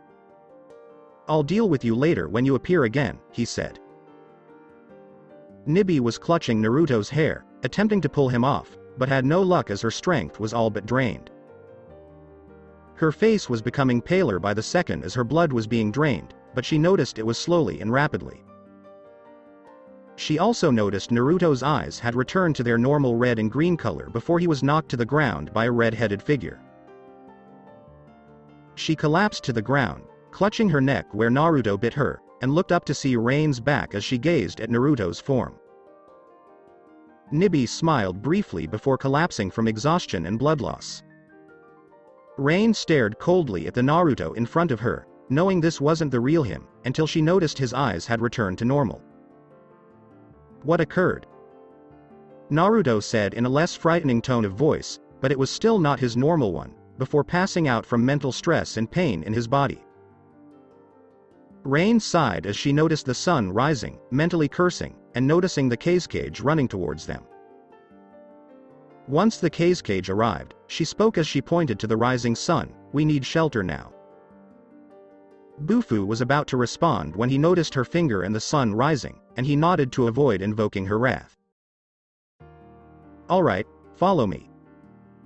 Rayne nodded slightly as she picked up Naruto, who had reverted to his normal form, and was about to follow Bufu when she turned to Gobi and said, "Gobi, pick up Nibi and take her to the mansion."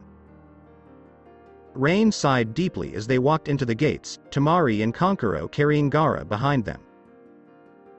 Gobi snarled but did as she was told because Nibi was the only Biju she could tolerate. I hope something like this never happens again, Rayne thought as she followed the cage. I will tell leader of this. He must know. Two crimson eyes with three tomos surrounding the pupils stared at the scene, anger written on his face. He vanished in a swirl of flames. Naruto closed his eyes as he searched for her presence in a dark alley in the ruined city, knowing she was nearby.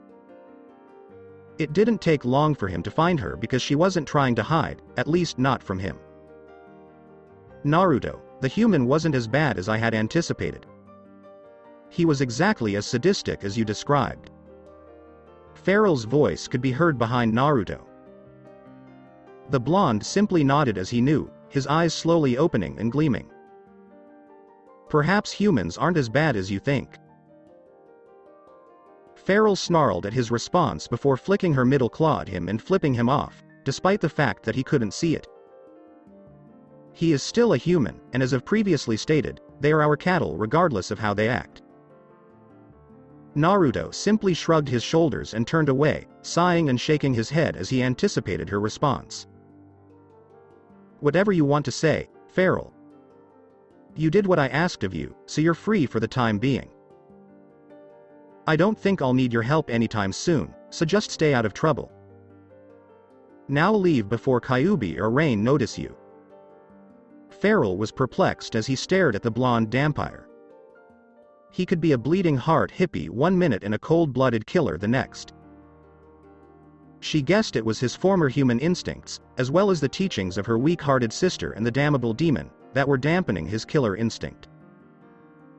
Farrell jumped to the building and looked back at Naruto before speaking. You'd be a great Han, you dhampir, if it weren't for your spinelessness. Farrell vanished with those final words, leaving Naruto alone in the dark alley. That was his initial thought. However, there was one other person who had witnessed the entire event. I had no idea she was still alive. Naruto immediately recognized the voice and turned around to see Rayne standing where Farrell had once stood. To say he was unsurprised would be an understatement. He was taken aback by her response and the fact that she wasn't pursuing the vampire. Rayne noticed this expression before approaching her surrogate son and brushing her hand through his hair. I knew it was Farrell you were referring to a month ago. I was aware of my sister's proclivities, and sleeping with some random vampire was not in her nature. However, I was irritated that you didn't tell me about her until I realized why. A soul-to-soul bond formed through combat is something that cannot be repaired. As he appeared on the opposite building, Kyuubi surprised Naruto once more. We deduced what happened from Yugito after using Itachi's jutsu to hypnotize her. So we understand how much your lives rely on one another. Also, when we noticed Orochimaru was killing one enemy soldier every week, he couldn't keep his mouth shut. Rayne remarked as she crossed her arms across her chest. I think I told you to get some rest. Your body is still healing from the chakra infusion. Nodding, still in shock, Naruto closed his eyes before flashing back to his room to rest and process what had just happened. Rayne sighed as she returned her gaze to where Farrell had been. It's surprising. She appears to be much gentler than she used to be, whereas Naruto appears to be more aggressive. Could some of their personalities have been transferred to one another? It's possible. Let us just be thankful that it wasn't worse. They could have been linked by a much more powerful bond. As he jumped down beside Rayne, Kyuubi added. That made the red-headed dhampir shudder before punching Kyuubi in the shoulder. Don't even make a joke about it. I couldn't imagine Naruto being such a bloodthirsty monster. Kyuubi rubbed his shoulder for a second before wrapping his arm around her shoulder and leading her away. Naruto is nothing more than himself, and he will never be anything else. So, what are we going to do tonight? It appears as if. Shut up, Fox. You're destroying the moment you've created. As the two walked out of the alley, Rayne elbowed him in the gut, eliciting only a chuckle from the fox. Naruto sighed quietly as he lay on top of a stone surface, gazing up at the cloudy sky. He hadn't been here in years, but this was his spot. He was the owner. This spot soothed him, even more so now that he had just met his father.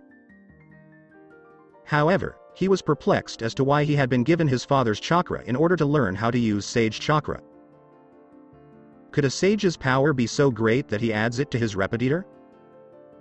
So far, he has always received a positive response.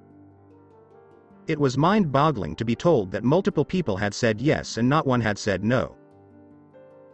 To make matters worse, he was a fifth weaker than he had been during the invasion. While it didn't hurt him much, it did make him vulnerable to some of the world's strongest shinobi for a while.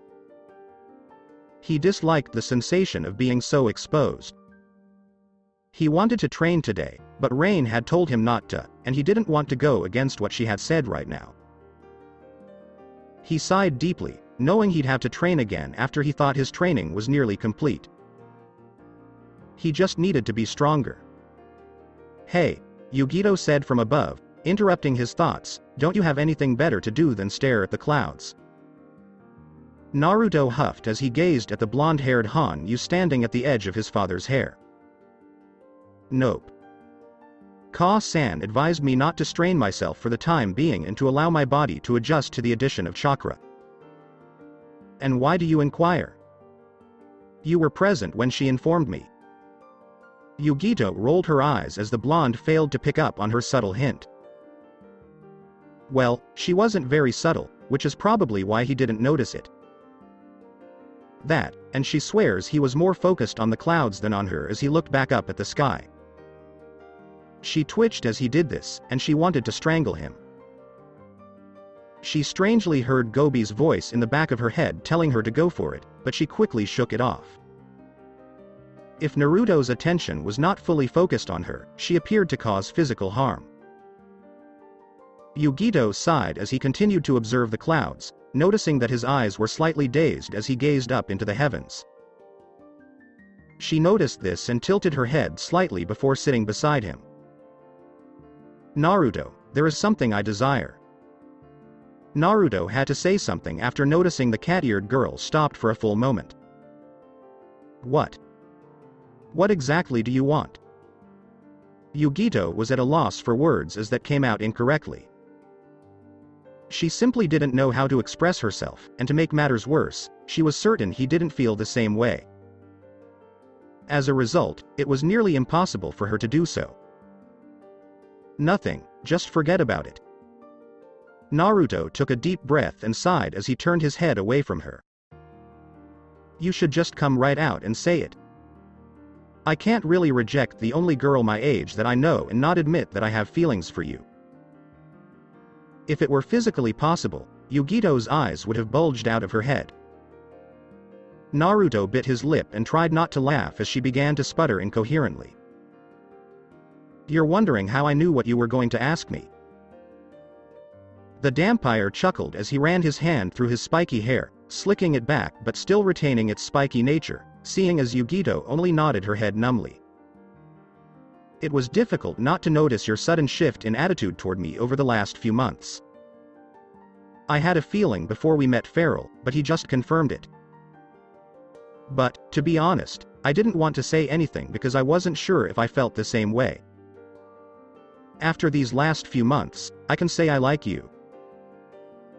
But there's a problem. I have strong feelings for Gobi. I'm not sure why, but I'm guessing it's my demonic instinct." Naruto opened his eyes and looked to the clouds, a little remorseful. "As a result, you look up at the clouds." Gobi's voice abruptly alerted the two to her presence as she landed on the head, having heard what was going on from above. Naruto simply nodded, despite the fact that he should have suspected that a daughter from the true line of Inu no Taisho was hovering around him. "Yes, it helps to clear my mind of worries and allows me to think clearly enough to make an informed decision. But even now, I can't make up my mind because whatever I choose would harm someone I care about." Gobi nodded to Yugito before taking a small step towards the dual breed. "Then allow me to explain why Yugito and I have been together this month. It could very well relieve you of at least this burden." Naruto raised an eyebrow, curious as to what the two were doing with each other, and nodded, as he was eager to find out. That's something I've always wanted to know. Please tell me you're not going to kill me? Gobi growled at Naruto, slapping him on the back of the head. No, that's not what we got together for, idiot. If either of us wanted to hurt you, we would have done it by now. Yugito sighed and smiled lightly, shaking her head at what had happened. Do you know what an open relationship is, Naruto?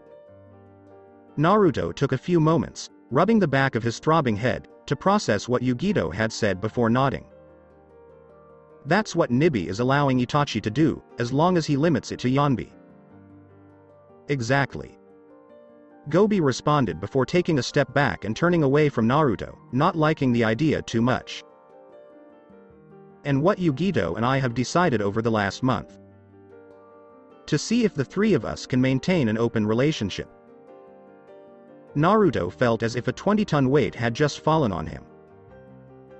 He was completely taken aback, to say the least, by what the two were proposing. So when he began to stumble through his words, only saying oh and Gobi sighed and had to explain it more thoroughly. This isn't to say you can't choose between us, but it will make things easier for you if you have to. However, just as Itachi is limited to Yonbi, we will impose the same limitations because it can only be us. Gobi stated as she shook her head. However, if you think neither of us can provide what you need or vice versa, Yugito started before continuing after Gobi interrupted her with a loud growl, still not accepting this part very much, you can seek someone else to be your partner. We simply want you to give it a shot and see if it works. After a full moment of silence, both waiting for Naruto to say something and becoming concerned that his drop-jawed expression had faded, they both began to believe he was in shock when it gradually returned to a more reasonable look. Are you both okay? How about this? To be honest, this would be extremely beneficial to me. But what are your true feelings about it? Naruto finally said this after his brain finally stabilized at a somewhat normal level, as he was having difficulty forming full sentences. Gobi was the first to speak, and she did so almost immediately. It makes no difference to me. My grandfather had a girlfriend, but he also had numerous affairs with human women because my grandmother did not satisfy him. My father had many friends throughout his life, so I'm more capable of accepting this relationship. Yugito, on the other hand. It's fine. I just don't care for the concept. I'd rather be with someone I deeply care about and have another partner who can provide what I can't than not be with him at all. Yugito spat, having a minor issue with the whole thing. However, that's why we're interested in seeing if this can work. We're not sure we can coexist or even share you. That's why we decided that if we both competed for your attention too much, you could break the whole thing off and do whatever the hell you wanted, which is what a male Inu does most of the time. Gobi stated, her eyes closed, her voice emotionless. Naruto sighed as he rubbed his temples in response to what they had said. Do I have to make a decision right now? After all, I'm still a child. Couldn't this wait a few years so I could mature physically? Gobi nodded and smiled slightly at the blonde dual breed. Yes, you may have as much time as you want. We're not leaving for a long time, so take as much as you need. Obviously, you should make your decision when you are fully mature. And it's best if you did, Yugito. You are finally maturing into an adolescent. Yugito sighed and crossed her arm over her stomach, frowning despite knowing it was true. It's all right, Naruto. Neither of us expected you to respond right away. We simply wanted to present you with the idea now so that you could consider it in the future. Allow us to depart. He requires some alone time. Gobi spoke after a brief silence and vanished in an orb of pure yoki, just as Yugito sighed and vanished with a flicker of the wind. Naruto groaned as he looked up at the sky as both of them left. Whether you realize it or not, you have just added to my burden. But at least this one is something I can postpone until later. There are some things I need to take care of right now. Naruto stood up and stepped to the ledge on his father's monument before leaping off and disappearing in a flash of black and red. Brother, that was pretty much the only thing Sasuke had said since they finally met face to face. Neither Nibi nor Yanbi could figure out what the two Uchiha were up to. All they could tell was that the two had been staring each other down for the previous 10 minutes before Sasuke finally broke the silence with a single word. Nibi's fuse blew before she marched up to both of them, twitching furiously. She managed to grab both by the ears and begin pinching her nails into them in 2 fluid motions. Will you two grow a pair, make up, and then catch up on everything that has happened in the last 7 years? Itachi and Sasuke both looked at Nibi in horror. Not because she resembled her former demonic self, but rather because of what she said. Did they have to make amends and catch up on the same day? That contradicted everything the Uchihas believed and how they operated. Nibi sensed this and slammed their heads against each other before looking them in the eyes. Do it or I'll get pissed, and hell has nothing on a pregnant woman enraged at her idiotic husband and his idiotic brother. Nibi dropped both and walked back over to a terrified Yanbi, who thought Nibi had returned to normal after crossing her hands over her chest and looking back at them. Well, I'll wait. Itachi grimaced as Sasuke's jaw slackened, knowing what Nibi would do if they didn't at least begin the healing process. Sasuke, please meet my fiancé, Nibi, and my girlfriend, Yanbi. Yanbi waved her hand energetically, almost completely forgetting about the fear Nibi had caused just a moment before. Sasuke raised an eyebrow, blinked, and turned to face his brother. How do you coexist with them? They are diametrically opposed. Itachi simply shrugged when he noticed a tick mark on Nibi's head. As you can see, one gives me tenderness, whereas the other, while rough around the edges, is a tough one who fends for herself. I'm not sure how it works because Yanbi has only been my girlfriend for a month. He shook his head, still blinking at his brother and looking back at Nibi and Yanbi. That was not my intention. They're both Biju. How exactly does that work? Please tell me I don't have to give you the speech about the birds and bees. Itachi grimaced at the thought of telling Sasuke, especially after being present when Rayne delivered that speech to Naruto. He was certain he had learned something from it. Things are disturbing. No. I don't want to hear it again.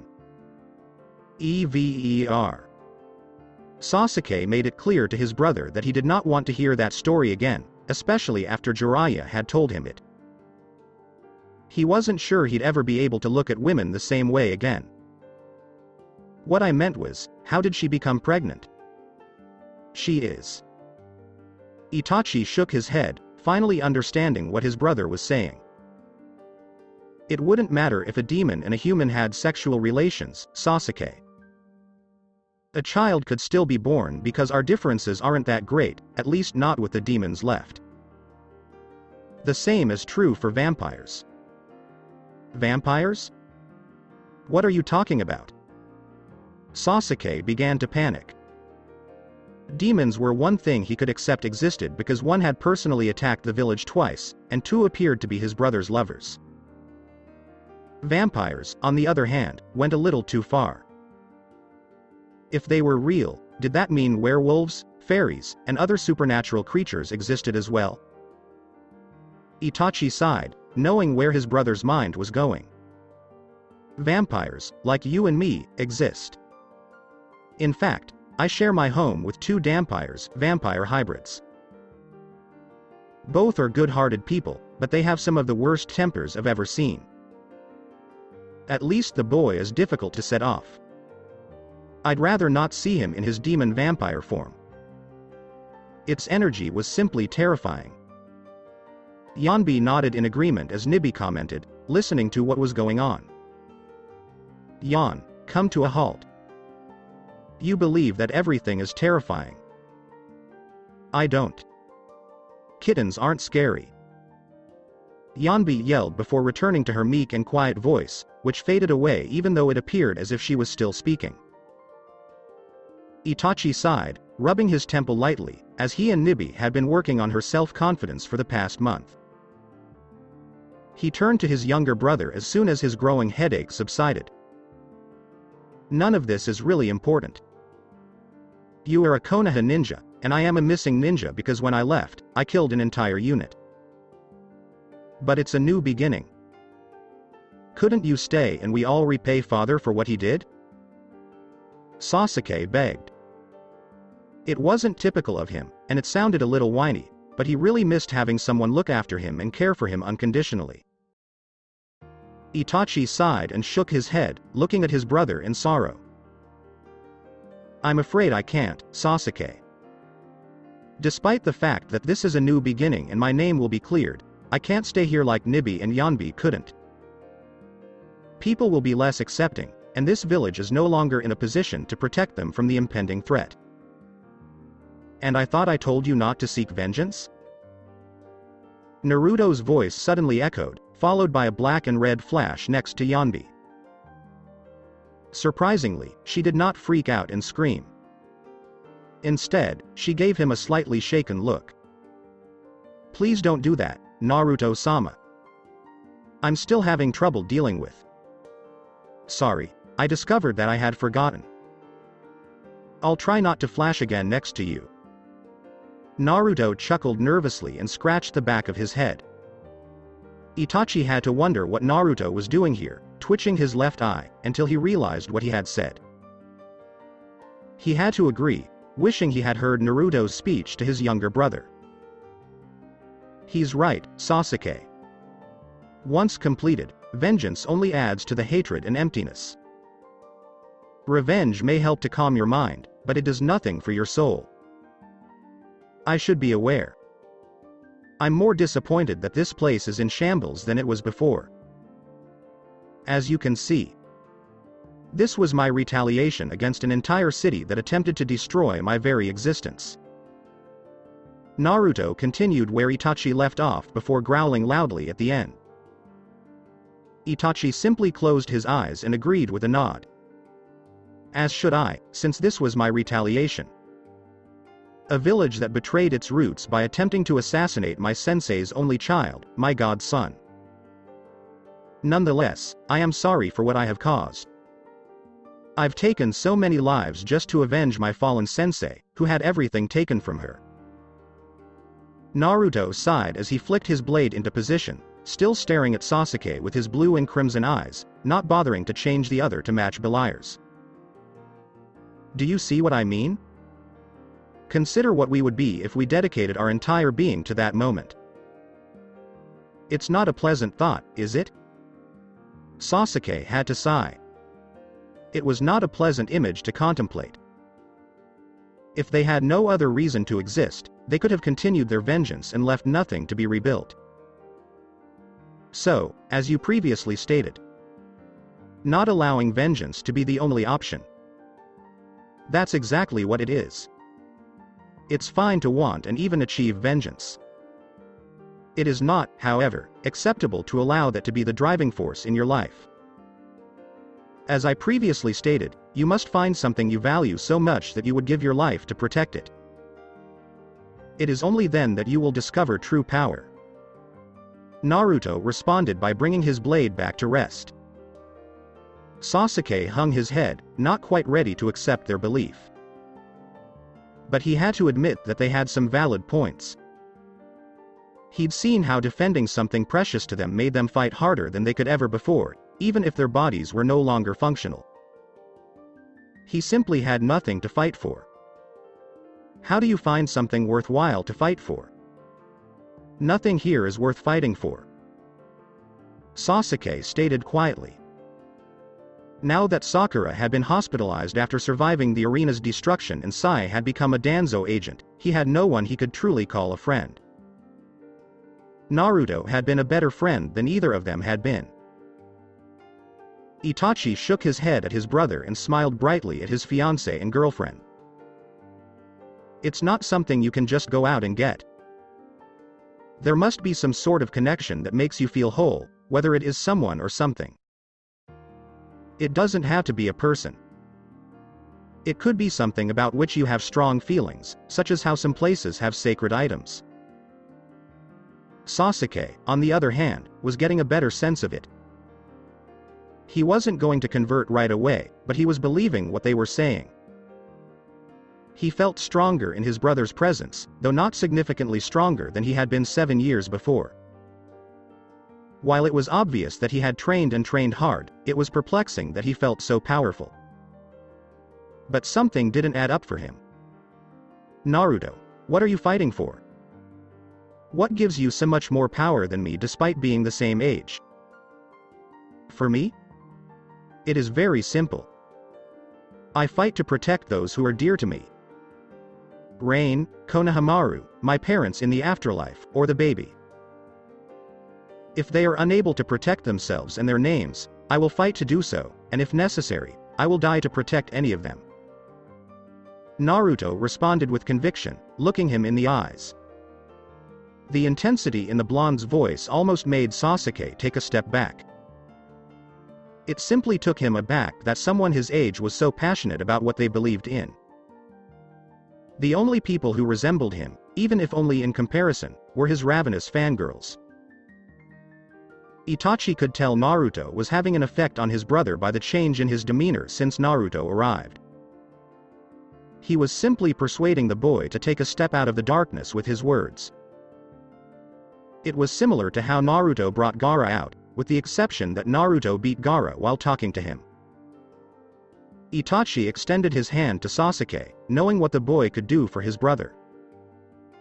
If you want, you can leave here and come with us when we leave. Everyone, as you previously stated, is starting from scratch. However, take note of what I said, as there will be very strict rules you must follow. Like, don't irritate Rayne or me. We enjoy feeding on human blood. Naruto smiled before baring his elongated fangs, the tips of which were covered in blood as if he had just fed. In fright, Sasuke nearly shot back and stumbled to the ground, unsure what was going on. Naruto was a vampire, but the sound had no effect on him. Damn those legends for their deception. Itachi simply stared at him, waiting for Naruto's slap and ow before thanking Nibi. Itachi shook his head and returned his attention to his brother. Don't worry, they only feed on those who aren't members of our extended family, but he does have a valid point. Furthermore, there would be no going out at night because there are very powerful vampires where we live who would rip you to shreds and feed on your blood and flesh. Please don't remind me. You might just enrage me, and that won't be good.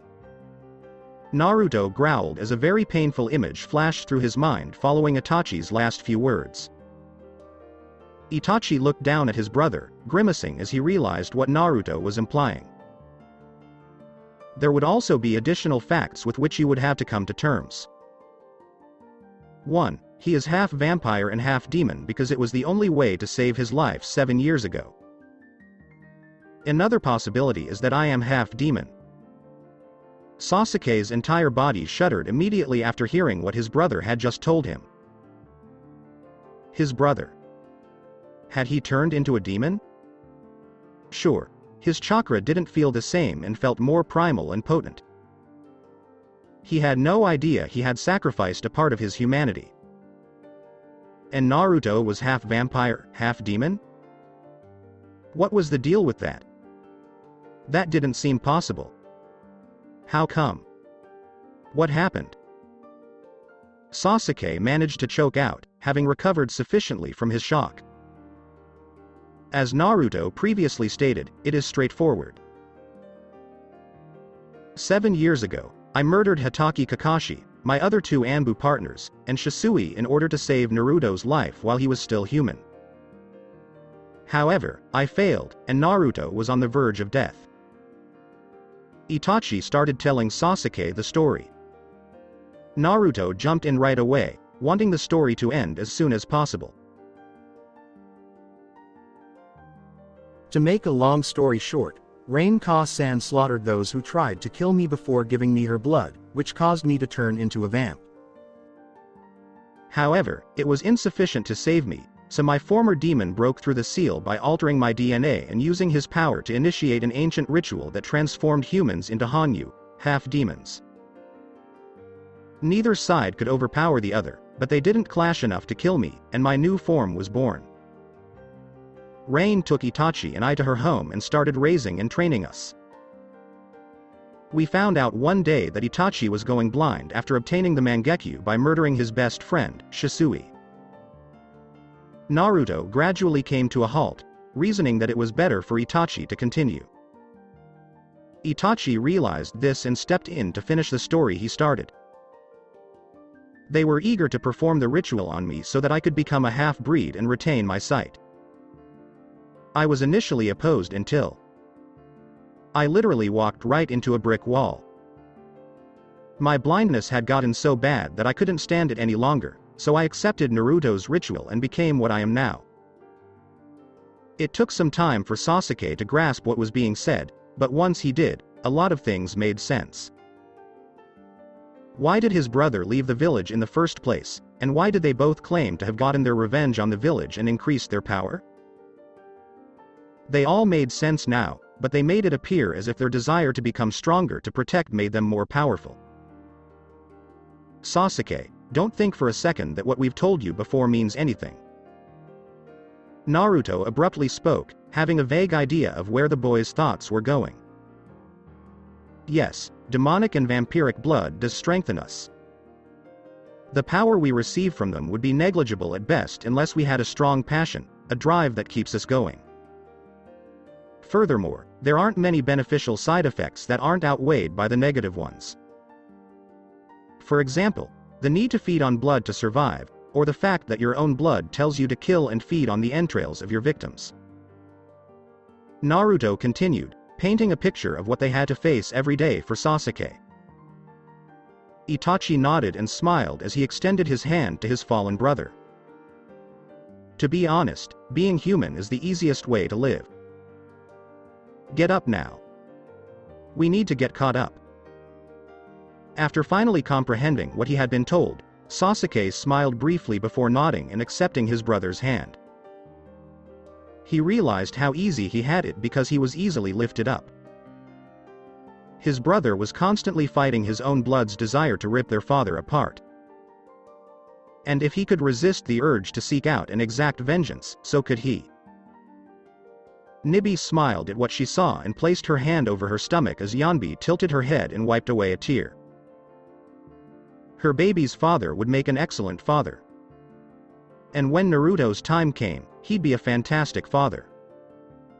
She'd bet her entire being on it. How long would this day last? He didn't want this job and had hoped that someone else would step up and take it for him.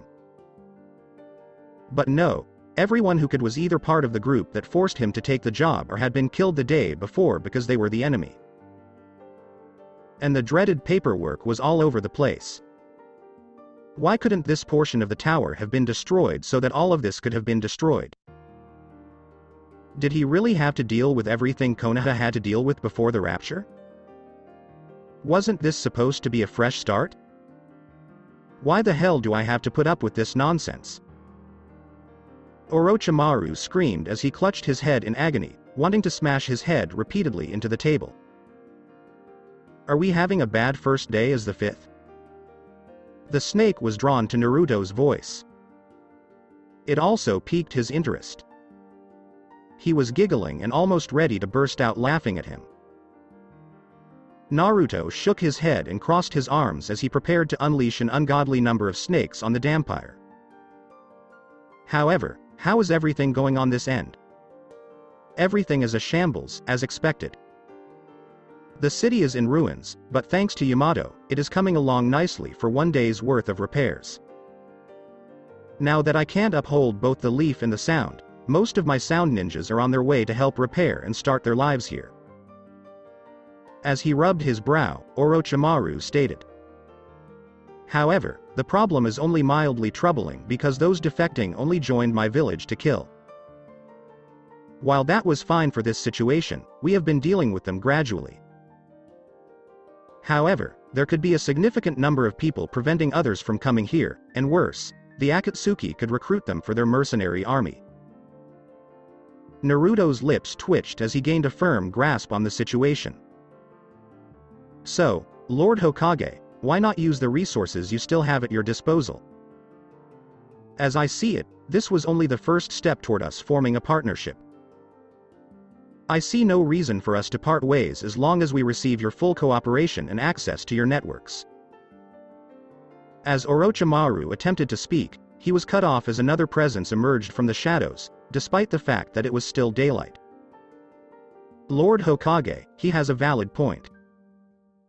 The thing is, we don't have any leads on what the Akatsuki is up to right now, and you know more about them than anyone else, so we need your help, and we'll be happy to assist you with your problems. Orochimaru, not one to argue with Rayne, considered it for a moment before nodding. I see. I don't know anything right now, but with Jiraiya now devoting his entire time to tracking the Akatsuki's movements, it won't be long before information starts pouring in. Then we have an agreement. Rayne stated before sighing and turning to face Naruto. Unfortunately, Naruto, Gaara, and Yugito are the only ones capable of handling this type of mission right now. Itachi will stay here for a while to help out with whatever he can before he and Sasuke return to the mansion with us, as Kyuubi and Gobi aren't exactly quiet. Orochimaru groaned and rubbed his temples as he noticed this. So I can safely assume that Sasuke should be removed from the list of Konoha shinobi. Will you also be taking Master's grandson? Rayne simply nodded, as if she agreed. We will, and perhaps a few others will accompany us. Some Hyuga branch members are incapable of combat and can only handle housework, and since we have freed them from the seal, many have pledged their allegiance to us. And with the mess we make on a daily basis, we really do need housekeepers. Yanbi is becoming overburdened, and now that she will be spending more time with Itachi and Nibi, helping to raise the child when he is born. We require assistance. Naruto added that he was aware of this and had to weigh his thoughts on Rayne's decision. Rayne nodded, rolling her eyes and knowing that if Yanbi didn't clean it, it didn't get cleaned. Yeah, anyway, just make sure all of the paperwork is in order, and I'll dispatch Naruto's team to deal with the traitors in a few days. Orochimaru sunk his head before nodding, groaning at the prospect of even more paperwork. Okay, but don't expect it to be done quickly. With the volume of papers I have to deal with, it may take me a few days to get to it. Why not employ shadow clones? They are essentially you, and there are ways to mitigate the feedback so that it does not feel like you've completed a year's worth of paperwork in a single day. Naruto commented after giving it some thought, mainly because Rayne had threatened to put him behind a desk if he didn't rest. Orochimaru's jaw dropped, followed by a grumble. Of course, he knew that. He just didn't connect the two so he could get help. Leave it to a child to come up with the simplest solution to an adult problem. Naruto simply smirked before vanishing, on his way to inform Gaara and Yugito of their mission. After all, it meant he'd be able to do something in a matter of days. So that's it for today. I hope you guys enjoyed it. Don't forget to like, share and subscribe to the channel for more awesome stories like this. Thank you. See you all in my next video.